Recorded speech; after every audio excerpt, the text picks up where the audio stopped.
Hello and welcome to this tutorial. In this video we're going to show you how you can cancel your Flightradar24 subscription. So by the end of this video you'll be able to upgrade or cancel your subscription with Flightradar24. If you would like to change the current subscription you are on, you will need to visit the store which you are subscribed, Flightradar24, Google Play or iTunes. To manage your subscription, please click on the top right hand side menu. On this menu you'll find a link to billing and you'll be able to make changes to your subscription.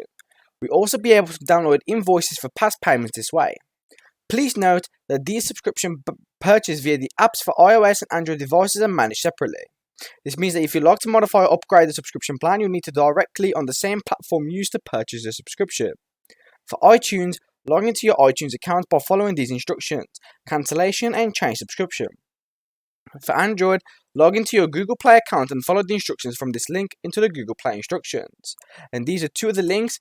So we can see for iTunes, all you need to do is go into the settings, tap your name, tap subscriptions, tap cancel subscription of the one that you're trying to cancel. And it's the same for Google Play instructions. You're going to go into the Google Play account.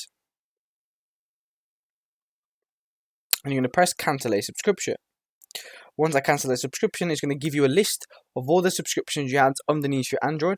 Pick the Flightradar24, press cancel, and you'll be automatically cancelled for you. Thank you so much for watching. If you enjoyed, please like and subscribe, and I'll see you soon.